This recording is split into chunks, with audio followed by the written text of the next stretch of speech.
Luxury life उन्होंने आरंभ भी कर दी थी, लेकिन उनके अंदर जो जुनून था ब्रिटिश हुकूमत के खिलाफ, वो जुनून उन्हें बैठने नहीं दिया। और क्या क्या कुछ उन्होंने कितना संघर्ष किया। जो हमारे सुभाष चंद्र बोस जी की जो लाइफ है, जो उन्होंने जो दूसरे देश में जाके एक सेना खड़ी कर दी, आज हम लोग जो गंभीरता से सोचते हैं तो हमें पता चलता है कि क्या जुनून था, क्या व्यक्तित्व था उस आदमी का, जो निहत्था यहाँ से गया और एक दूसरे देश में जाकर सेना खड़ी कर दी और ब्रिटिश गवर्नमेंट के खिलाफ सेकेंड वर्ल्ड वॉर में कितनी मजबूती के साथ वो लड़े। तो वो सारी चीजें आश्चर्य होता है कि कितनी बड़ी शख्सियत इस देश में हुई है, तब जाकर ये देश कहीं आज हम लोग गणतंत्र दिवस मना रहे हैं। जहां तक हमारे संविधान की बात है, इस पर्व पर ये हम लोग को अच्छे से मालूम है गणतंत्र दिवस है और अपने संविधान की वर्षगांठ मनाते हैं। हम लोग याद करते हैं इस समय अपने डॉक्टर भीमराव अम्बेडकर को, जो हिंदुस्तान के नहीं दुनिया के महानतम जीनियस लोगों में शामिल है।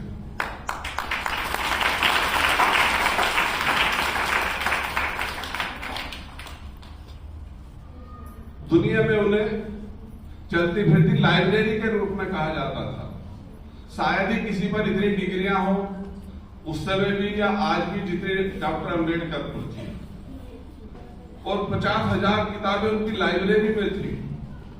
ऐसा नहीं है बहुत पैसे वाले आदमी थे, किस तरीके का उनका जीवन था, उनके बच्चे इलाज के अभाव में शहीद ही हो गए, मैं तो शहीद ही कहूंगा।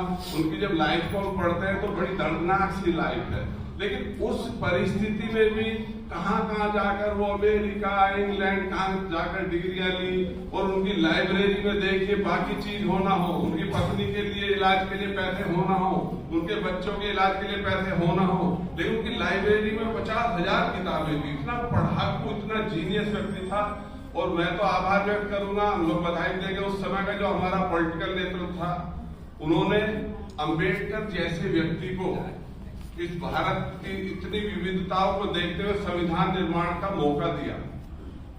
अगर उस समय का नेतृत्व डॉक्टर साहब को ये मौका ना देता तो शायद ही इतना सशक्त और इतना वाइड और इतना मजबूत संविधान इस देश को मिलता, किसी अगर और को उस जिम्मेदारी को दिया जाता। और ऐसा नहीं है ड्राफ्टिंग कमेटी के वो हेड जरूर थे, ड्राफ्टिंग कमेटी में 7 लोग थे।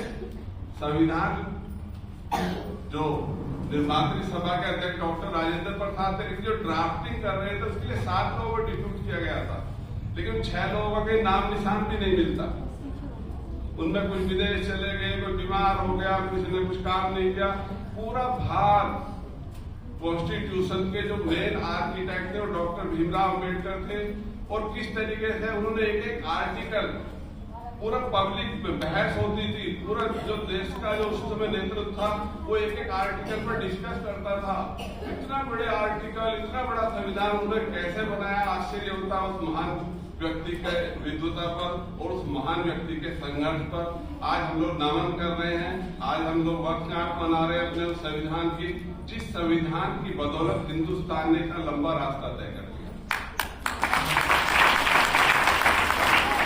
आज हिंदुस्तान की जो गणना होती है, बड़ा भाग्य होता है हर हिंदुस्तानी को, जब हम लोग चाहे आर्थिक शक्ति की बात हो या सैन्य शक्ति की बात हो, हमारे चाहे डॉक्टर्स, इंजीनियर की बात हो, जब पूरे दुनिया में एक हमारी जो एक छवि है, जो एक क्रेडिट है हिंदुस्तानी इंजीनियर्स का, हिंदुस्तानी डॉक्टर्स का, चाहे हमारे डीआरडीओ की बात हो, भाभा की बात हो, इसरो की बात हो, बड़ा गर्व होता है जब विदेशी फ्रांस जैसे देशों के सैटेलाइट हमारे इसरो वाले लॉन्च करते हैं, अमेरिका के जो सैटेलाइट लॉन्च हमारे इसरो वाले करते हैं। तो इतने एडवांस कंट्री के जब लॉन्चिंग हमारे यहाँ होती है तो बड़ा एक हर हिंदुस्तानी को फख्र होता है जब अखबार में हम पढ़ते हैं कि 9 सैटेलाइट लॉन्च कर दिए, 20 सैटेलाइट लॉन्च कर दिए।